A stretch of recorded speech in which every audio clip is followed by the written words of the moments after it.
Marcos 10:45. Ponga mucha atención.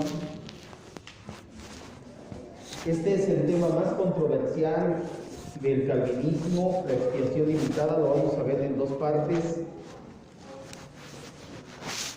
Y nos vamos a ir con calma, y si necesita preguntar, levantar la mano y preguntar, adelante.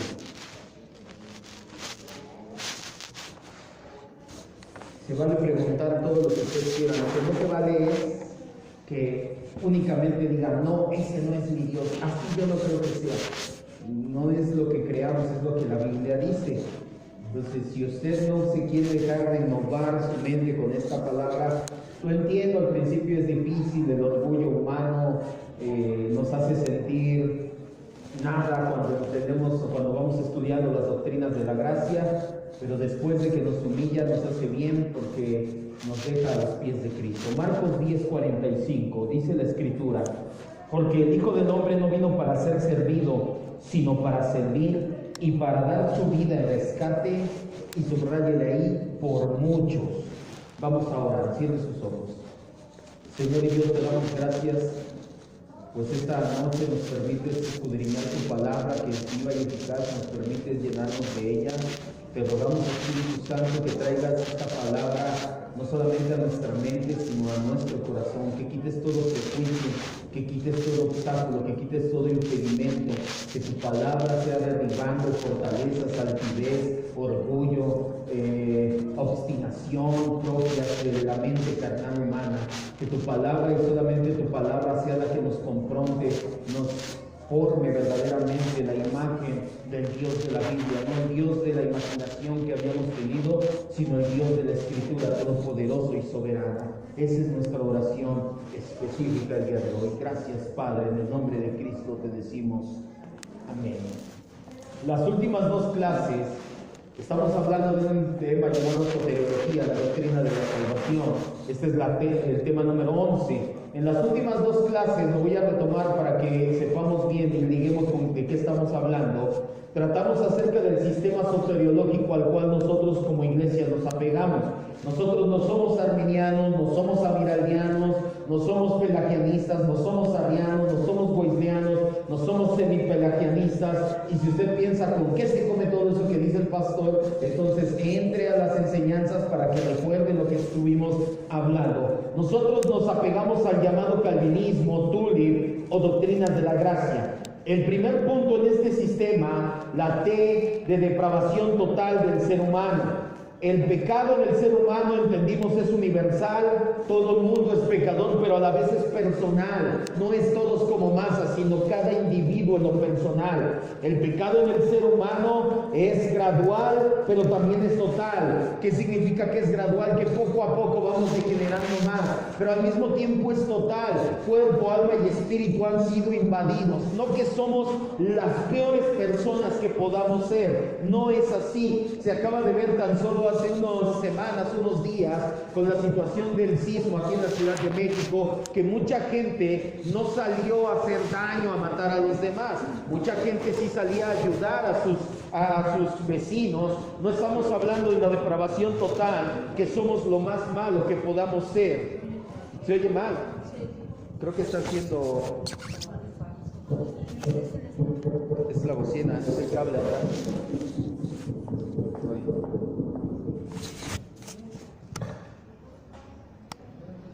Atrás en el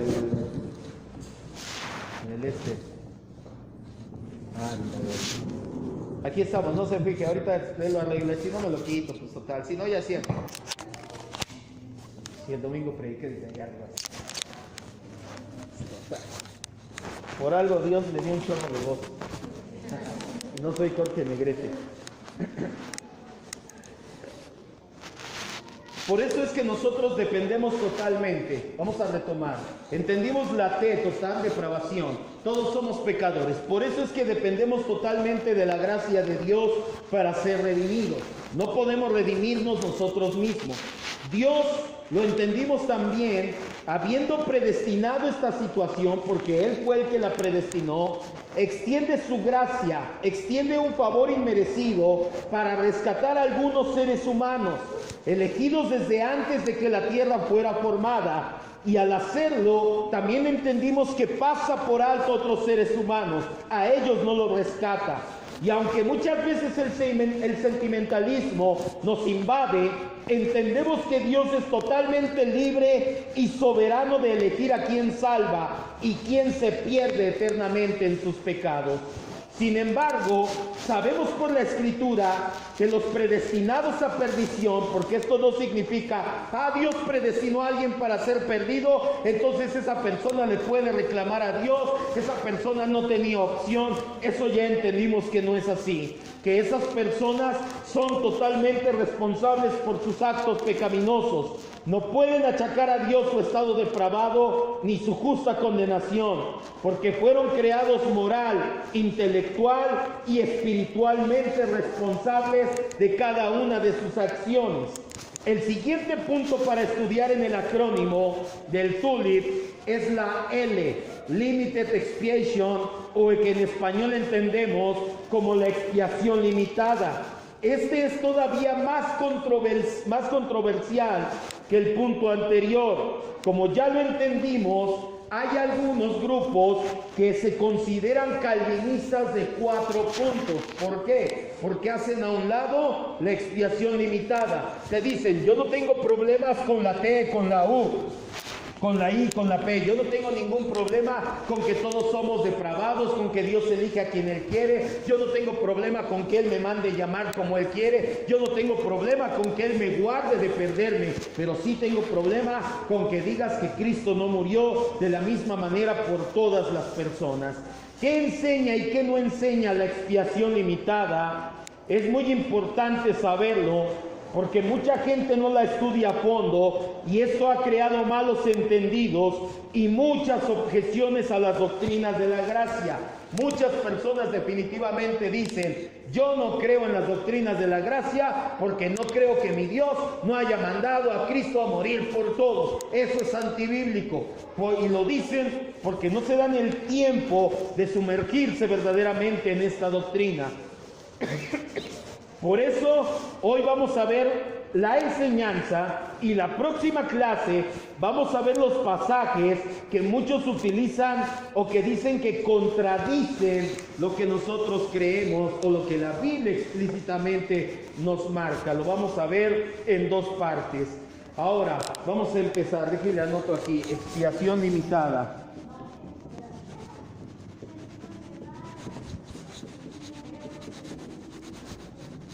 Por principio de cuentas, ¿qué es la expiación? En nuestro estudio anterior estudiamos 50 semanas Cristología y entendimos el concepto de expiación. La expiación es el trabajo que hizo Cristo Jesús en la cruz, por medio del cual Él canceló las deudas de pecados, apaciguó la ira santa de Dios y al mismo tiempo nos aseguró beneficios o dones junto con la salvación. La muerte de Cristo demuestra el gran amor por los hombres, pero también nos muestra la gran depravación por el pecado de los seres humanos, al grado de ser necesario que el Hijo de Dios muriera a causa de ese pecado. La muerte de Cristo fue totalmente necesaria. De lo contrario, Dios no hubiera manifestado su perfecta justicia. Si Dios simplemente hubiera pasado por alto los pecados sin darles castigo alguno, no sería un Dios justo. Por eso es que mandó a su Hijo a morir en la cruz por los pecados para que pudiéramos estar cerca de Él. Eso, a pocas palabras, es la expiación. Vimos varios temas cuando hablamos del oficio sacerdotal.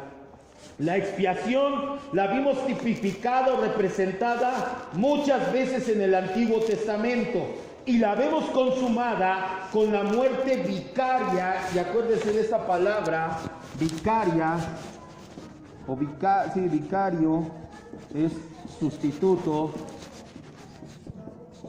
La muerte vicaria de Cristo, la muerte sustitutoria de Cristo en la cruz del Calvario. es en este punto donde entramos en materia. La pregunta que muchos plantean y que causa confusión es: ¿por quiénes murió Cristo? Esa no debe de ser la pregunta. La pregunta es: ¿a quiénes sustituyó Cristo en la cruz, obviamente, al morir? Muchas personas te plantean: ¿por quiénes murió Cristo? Y ahí es donde empieza la situación, y ahorita lo vamos a ver. Nosotros sí creemos que Cristo murió por toda la humanidad, pero no creemos que Cristo sustituyó a toda la humanidad en la cruz. Son dos cosas muy distintas. En nuestro estudio de Cristología entendimos el oficio sacerdotal. Cristo como sacerdote es nuestro representante. ¿De quién? De toda la raza humana. Pero Cristo como sacrificio es el sustituto. ¿De quién? De los elegidos para salvación, que son dos cosas totalmente distintas. El teólogo y puritano inglés John Owen tiene un libro magnífico, se titula La muerte de la muerte, la muerte de Cristo. Hoy en día se ha titulado Vida por su muerte. Él describe 3 escenarios posibles y nosotros añadimos un cuarto escenario. Si quiere escribirlo, si quiere seguirme ahí, si no ya después lo copia. ¿Por quiénes o a quiénes sustituyó Cristo? Número 1, ¿cómo fue la muerte y sufrimiento de Cristo? Nosotros vamos a ver 4 escenarios. Algunos pecados de algunas personas. Número 2, todos los pecados de todas las personas.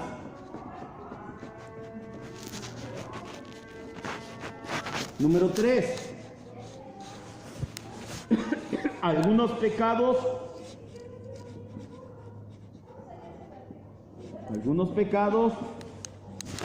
de todos los hombres o de todas las personas. Y número 4, todos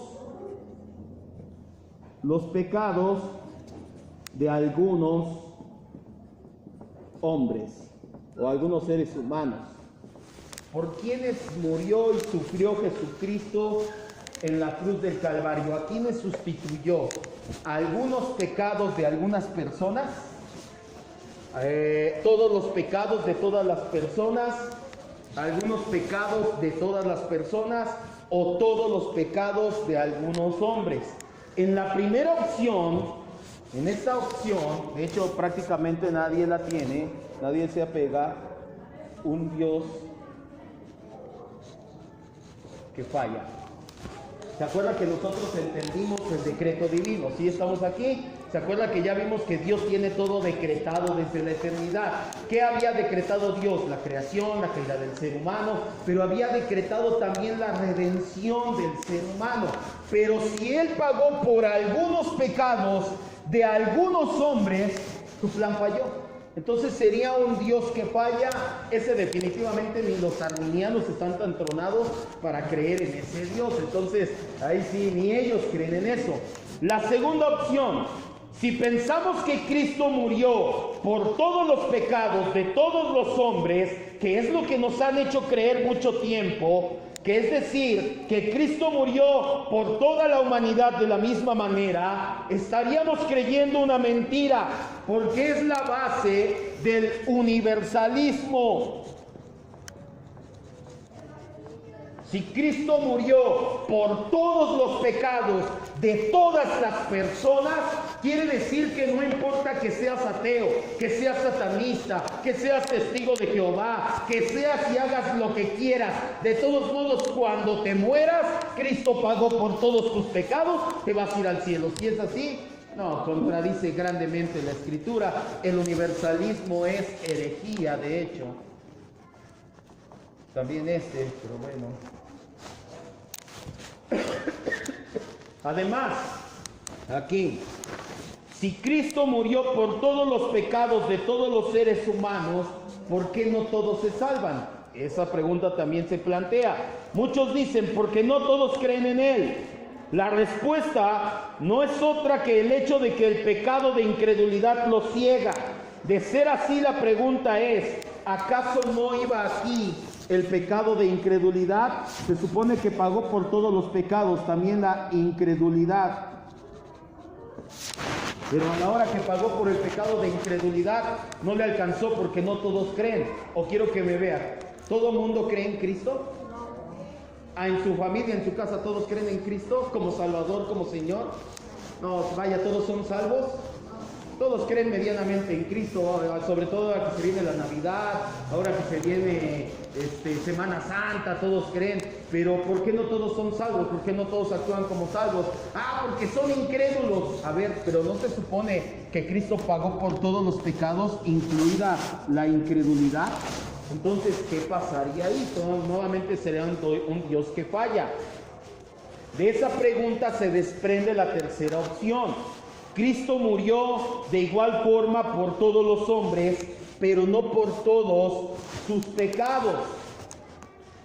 Eso solamente hace posible la salvación para todos, pero no garantiza para nadie. Si el pecado de incredulidad hace presa de alguno, ese hombre por quien Cristo murió queda fuera de toda salvación. Algunos pecados de todas las personas, esta solamente hace posible la salvación,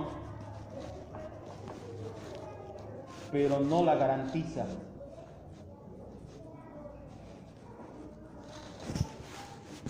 Si te dicen, sí, Cristo murió por todas las personas, pero no cubrió todos sus pecados, no cubrió el de incredulidad. Por eso es que las personas no creen en Él. Bueno, entonces esto sí hace posible la salvación, pero no la garantiza para nadie. Nadie tiene la garantía de que será salvo. Y esto plantea otro gran problema, esta premisa, que por cierto es la más aceptada aún en el mundo sin saberlo, por la gran mayoría del mundo cristiano.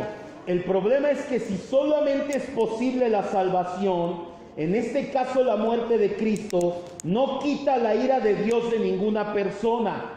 Solamente crea, por así decirlo, un lugar donde podemos ir y recibir misericordia. Pero acuérdese, la total depravación nos impide correr hacia allá. La gran mayoría se apega a ¿Qué pasa si nosotros creemos en esta situación? Que Cristo murió por algunos pecados, pero de todos los hombres. Eso hace posible la salvación. La ira de Dios no se quitó de nuestras vidas. Simple y sencillamente Dios creó un lugar, por así decirlo, donde está Cristo, donde tú puedes ir y recibir o estar en Cristo Jesús. Tú puedes correr hacia ese lugar, pero todos somos naturalmente depravados y muertos espiritualmente. ¿Quién va a poder correr e ir hacia ese lugar para ser salvo? Absolutamente nadie. Por eso es que también esta premisa falla. El cuarto escenario posible es que Cristo murió en sustitución de todos los pecados de algunos hombres. ¿Quiénes son estos? Los elegidos. Los predestinados a ser salvos, los elegidos desde antes de la fundación del mundo, son por aquellos algunos que Cristo murió. Esta es la cuarta opción a la que nos apegamos y la que le da el nombre de expiación limitada. Es decir, la muerte vicaria de Cristo está limitada únicamente a los elegidos. Pero ahora, vamos con calma. No malinterpretemos ese concepto pensando que la expiación de Cristo no podía ser suficiente para todos, porque hay personas que nos tachan y dicen, tu Cristo que no le alcanzó su muerte para pagar por todos. Nosotros no creemos eso. Nosotros creemos que Dios, que Cristo, su sacrificio, tenía el poder para morir por todos en la cruz. Si Él hubiera tenido en mente la redención de toda la humanidad, lo hubiera logrado. Efesios 2:8, vamos rápidamente. Pero como no fue así, cuando murió por nosotros sus hijos, No solo creó la oportunidad de que fuéramos salvos, sino que logró la gracia y la fe necesaria para ser salvos.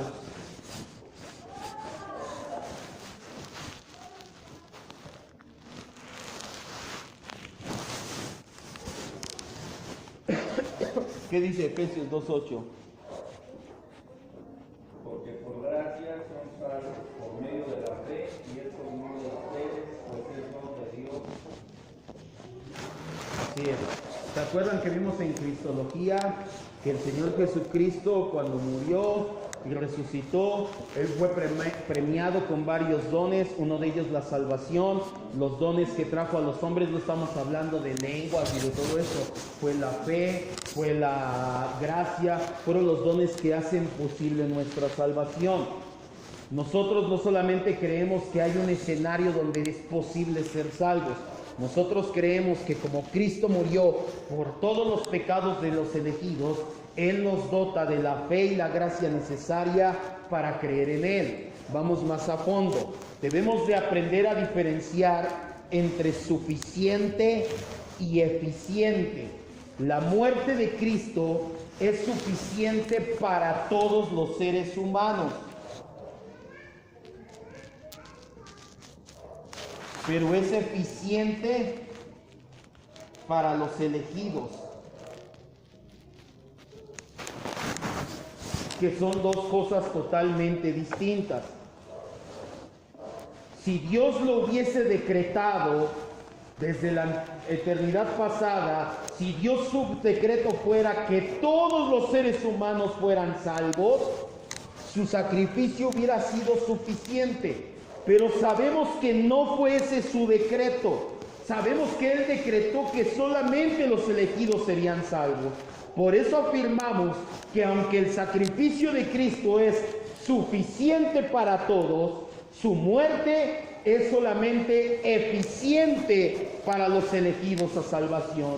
Por eso es que no negamos que todos los seres humanos se benefician de algún modo por la muerte de Cristo. Primera de Timoteo 4:10 y Mateo 5:45.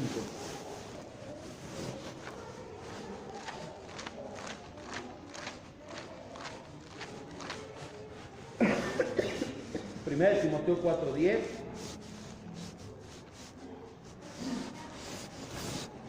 En Mateo 5:45.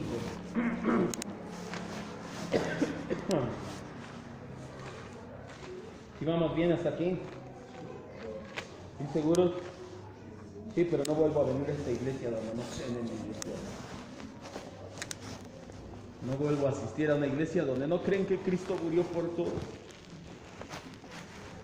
Nosotros sí creemos que Cristo murió por todos, pero no murió igual o de la misma manera por todos.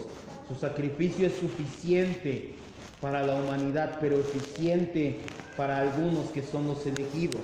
Por eso es que la Biblia nos muestra que todos los seres humanos somos beneficiados de algún sentido o en algún modo por el sacrificio de Cristo. Primera de Timoteo 4:10 dice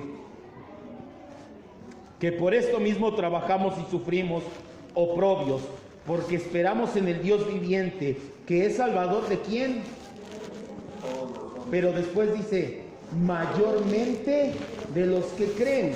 ¿Por qué habla así el apóstol Pablo? Aquí mucha gente tergiversa y piensa mal de este versículo, cuando realmente el apóstol Pablo está diciendo, o parafraseando a Pablo, sería, si no fuera porque Cristo murió, la ira de Dios ya hubiera acabado con todo este planeta, con toda esta tierra, desde cuando Dios hubiera derramado su ira y este planeta ya hubiera dejado de ser. Por eso creemos en el Dios que es salvador de todos, pero mayormente de nosotros que somos sus hijos, porque nosotros no solamente nos beneficiamos con que la tierra no sea destruida, también nos beneficiamos con que somos salvos y somos hijos de Dios. Mateo 5:45. El Señor Jesús mismo nos dice que Dios es bueno con todos y que hace salir para que sean hijos de su Padre que está en los cielos, que hace salir su sol sobre malos y buenos y que hace llover sobre justos e injustos. Lo que debemos de entender es que no todos somos beneficiados de igual manera con la muerte de Cristo. Su muerte hace posible que el sol salga para todos y que el Evangelio sea predicado a todos. Eso es muestra del amor divino.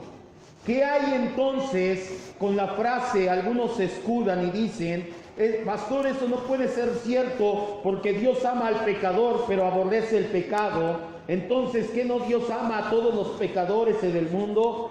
Esta frase, ya lo hemos visto varias veces, no es bíblica. Es una frase de Mahatma Gandhi. Él era hinduista, no era cristiano. La Biblia enseña que Dios está airado con el pecado y con el pecador que cometió el pecado. Vamos a ver solamente dos citas, aquí le dejo varias. Salmo 5 y Salmo 7.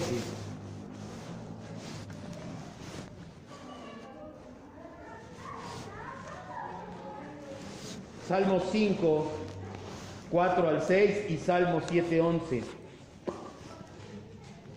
No podemos confiar en una frase humanista de una persona que cree en la reencarnación, que creía, porque ya murió, en la reencarnación. Dios ama al pecador, pero aborrece el pecado. Mentira. Dios aborrece el pecado y aborrece al pecador que comete ese pecado.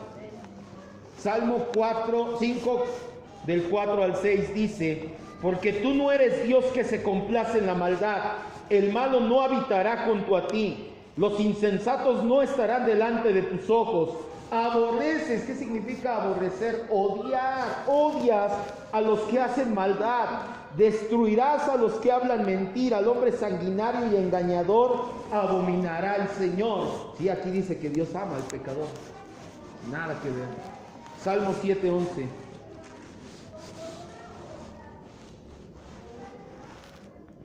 Dios es juez justo y Él está airado, su ira está contra el impío, contra el pecador. ¿Cuánto tiempo? Todos los días. No dice, lo ama, pero aborrece su pecado. Y hay muchas citas más. La Biblia, porque hasta ahorita hemos visto, por así decirlo, a lo mejor dirán, pero es que eso es filosofía, eso muéstrame con citas bíblicas. Ok, vamos a ver las siguientes citas que nos hablan de la expiación limitada. Juan 10, 15 y 16. Vamos todos, tenemos algo de tiempo, sí. Juan 10, 15 y 16. Prepare su Biblia, vamos a estar viendo en ella varios pasajes. Si usted no cree en la expiación limitada porque dice, aquí nada más me está dando filosofía, bueno, la Biblia nos habla de ella muchas veces. Vamos a ver ahorita 8 citas explícitas. La semana que viene vemos las citas o los peros o las contras que tienen muchos contra esta doctrina. Juan 10, 15 y 16 dice, así como el Padre me conoce y yo conozco al Padre y pongo mi vida por ¿quién dice? No dice por todos, dice por las ovejas en específico. Yo también tengo otras ovejas que no son de este redil. Aquellas también debo traer y oirán mi voz y habrá un rebaño y un pastor. ¿De quién hablaba las ovejas de otro redil? De los gentiles. Pero siempre Cristo habla de sus ovejas, no dice de todo el mundo. Juan 17, 6.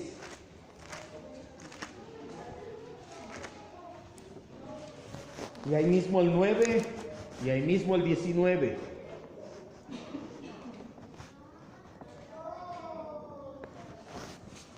He manifestado tu nombre a los hombres que del mundo me diste. No dice a todo el mundo. Dice, hay unos hombres, hay ciertos seres humanos de aquí del mundo que tú me diste. A ellos les he manifestado mi nombre.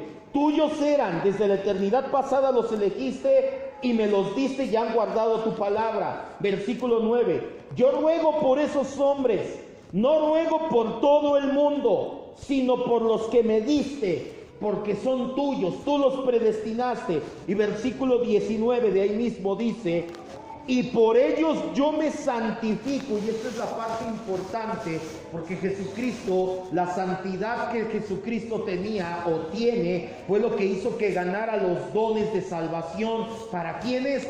para los elegidos, no para todo el mundo. Por ellos me santifico, por ellos es que voy a ganar la gracia, la fe, la redención necesaria. Por ellos me santifico a mí mismo, para que también ellos, los elegidos, sean santificados, para que mi sacrificio sea, que dice, eficiente por esos elegidos. Marcos 10:45 fue la cita inicial. Vamos a Mateo 26:28. Marcos 10:45 dice que Jesús no vino a servir, a ser servido, sino a servir y a poner su vida por muchos, no por todos. Mateo 26:28.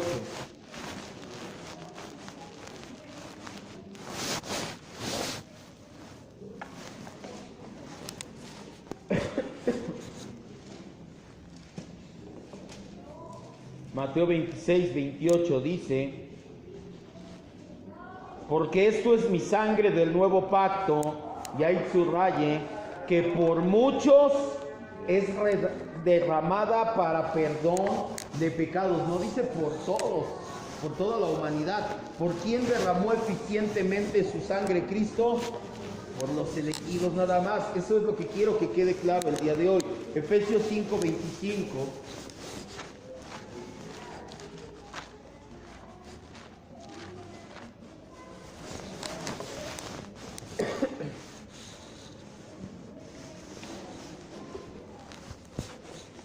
Muchos ponen el argumento sentimentalista y dicen: ay, pero si Dios podía salvar a todos, ¿a poco si tú pasas y ves a tu vecino que se está quemando la casa y te puedes meter y salvarlos a todos sin que te pase nada y no lo harías?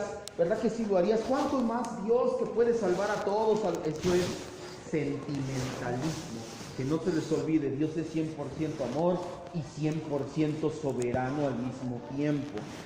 Efesios 5:25 al 27 dice: maridos, amen a sus mujeres, así como Cristo amó a la iglesia y se entregó a sí mismo por el mundo, por todos. ¿Por quién dice? ¿Por quién se entregó Cristo? ¿Y quién es la iglesia? Los elegidos. No se entregó de la misma manera por todo el mundo. Por eso me acordé de eso, porque hay gente que dice: salvarías a tu esposa, sí, pero ¿a poco no salvarías si hubiera otros niños pequeños ahí muriéndose? Eso es sentimentalismo. Cristo se entregó ¿por quién? Por su iglesia nada más, dice la Escritura. Versículo 26. ¿Para qué? Para santificarla, para purificarla en el lavamiento del agua de la palabra, a fin de presentársela a sí mismo, una iglesia gloriosa, que no tenga mancha, ni arruga, ni cosa semejante, sino que fuera santa y sin mancha. Aquí habla de los dones ganados en la salvación. Aquí habla de un sacrificio eficiente. Y Hebreos 9:28.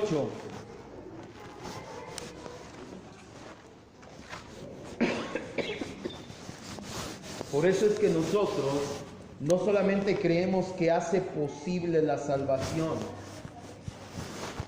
nosotros creemos que salva efectivamente, garantiza la salvación.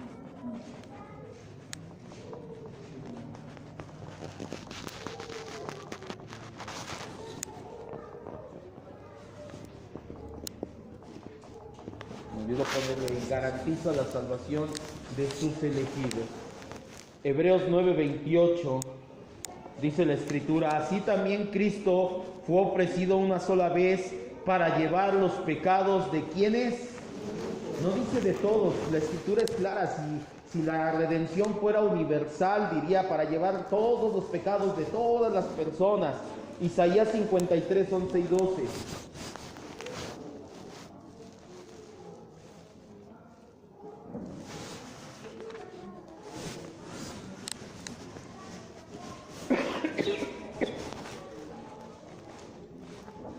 Isaías 53, 11 y 12.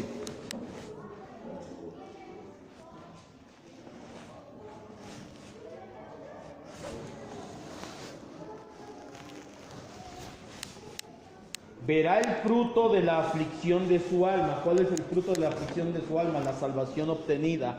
Y quedará satisfecho. Por su conocimiento justificará mi siervo justo. ¿A cuántos? A muchos, y llevará las iniquidades de ellos.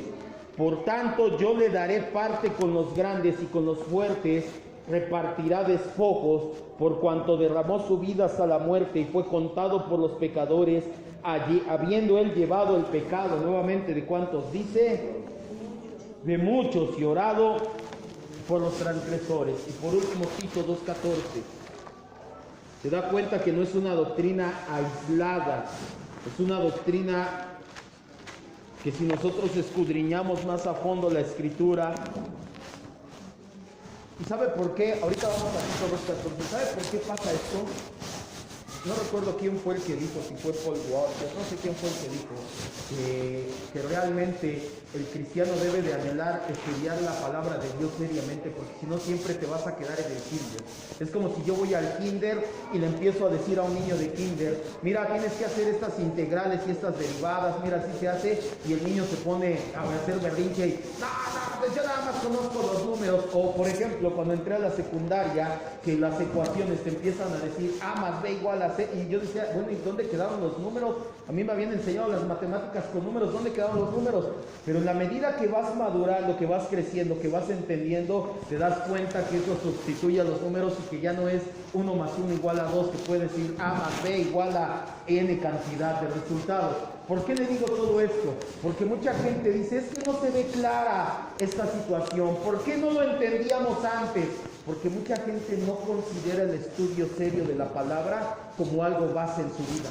Creen que estudiar la palabra nada más es escuchar de vez en cuando una predicación, sentarme y medio escribir y decir, ya la hice. Estudiar seriamente la palabra de Dios nos lleva a entender doctrinas como esta. Y cuando entendemos doctrinas como esta y nos resistimos, quiere decir que todavía nos falta mucho por renovar nuestra mente. Tito 2:14.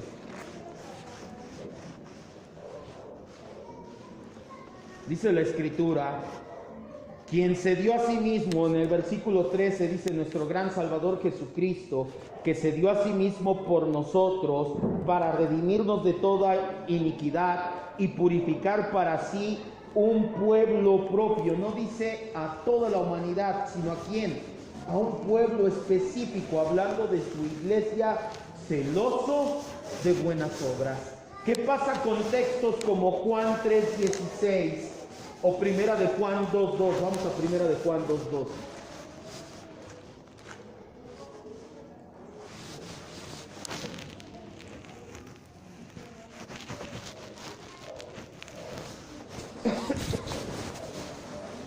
¿Qué pasa con textos? Pastor, Juan, usted está equivocado. Juan 3:16, porque él dice, porque de tal manera amó Dios al mundo que dio a su Hijo unigénito, para que todo aquel que en él cree. Ya veo, pastor, que fácil tiré tu argumento. Si con ese crees que lo tiraste, con 1 de Juan 2:2, vas a sentir que estás en las grandes ligas. Dice 1 de Juan 2:2, y Él es la propiciación. ¿Cuáles son los 4 aspectos de la salvación? Los estudiamos. Uno de ellos es propiciación, el sacrificio perfecto. Él es el sacrificio perfecto por nuestros pecados, y no solamente los nuestros, sino también los de todo el mundo. ¡Auch! Ya, hasta aquí llegamos entonces. No, no se crean. La próxima semana vamos a hablar acerca de este tipo de textos que parece que contradicen. ¿Tiene dudas hasta ahorita que no tenga que ver con este texto? Ok, vamos a recapitular entonces. Quiero que me vea y ponga atención aquí en la tabla. Vamos a explicarla en 2 minutos. La expiación limitada, la tercera letra del acrónimo TULIP, por Limited Expiation. ¿Qué habla la expiación limitada? Que el sacrificio vicario sustituto de Cristo, ¿por quién fue?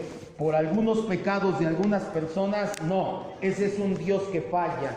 ¿Por todos los pecados de todas las personas? No, eso es universalismo y es herejía.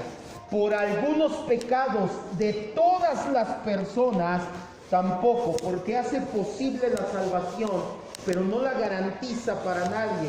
Y como somos moralmente, espiritualmente depravados, pecadores, no vamos a poder correr a esa salvación que Dios dejó ahí. La cuarta opción es que Cristo sustituyó todos los pecados de algunos hombres. ¿Quiénes son esos algunos? Los elegidos, lo vimos la clase pasada, los que eligió para salvación. Esto garantiza la salvación de esos algunos, de esos elegidos.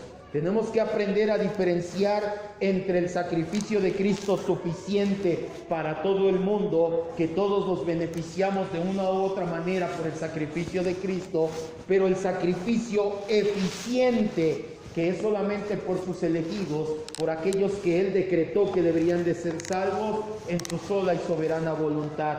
Ese sacrificio eficiente es el que me hace ser salvo. ¿Qué significa? Que para los elegidos fue eficiente, ganó la gracia, ganó la fe necesaria, ganó la redención, la regeneración, el nuevo nacimiento y todo lo que usted quiera poner ahí para los que han de ser salvos. Si no tiene dudas, vamos a orar entonces. Cierre sus ojos. Ya la próxima semana nos adentramos en textos como Juan 3:16, primera de Juan 2:2 y textos donde dice que murió por todos, que habla de todos. Ya vamos a entender conceptos como que nos ayudarán para poder verdaderamente salir al flote. Señor y Dios, te damos gracias en esta noche en la cual tú hablaste a nuestras vidas. No es algo filosófico, no es algo que nosotros inventamos. Claramente lo vemos en la Escritura, que tu sacrificio fue únicamente por los elegidos, eficiente para ellos. No creemos que tú no tuvieras el poder para salvar a todos. Si tú hubieras decretado que todos serían salvos, ese sacrificio hubiera sido más que suficiente, hubiera sobrado para que todos sean salvos. Pero como tú solamente decretaste que algunos serían salvos, el sacrificio es eficiente para esos algunos. Nosotros no creemos que te faltó poder, no creemos que te faltó gloria o majestad para hacerlo eficiente. De hecho, todo lo contrario. Yo me uno, Señor, a aquellos que creen que esto no limita la expiación, sino que la hace inmensamente perfecta, porque ganaste los dones necesarios, la gracia, la fe, la regeneración, el arrepentimiento necesario para ser salvo y poner a tus pies, Señor. Si tú solamente lo hubieras hecho posible, pero no lo hubieras garantizado, tampoco podríamos ser salvos. Nadie podría ser salvo. Ya entendimos que el pecado nos lo impedía. Pero hoy, Señor, sin nosotros merecerlo, tú nos has dado esta gracia sobre gracia. No queremos creernos mejor que nadie, Señor. No permitas nunca que porque entendemos esto, creamos que somos mejores que los demás. No merecíamos nada de esto. Permite que eso siempre quede en nuestra mente. Gracias, Padre, por la enseñanza del día de hoy. Te decimos en el nombre de Jesús. Amén, Dios.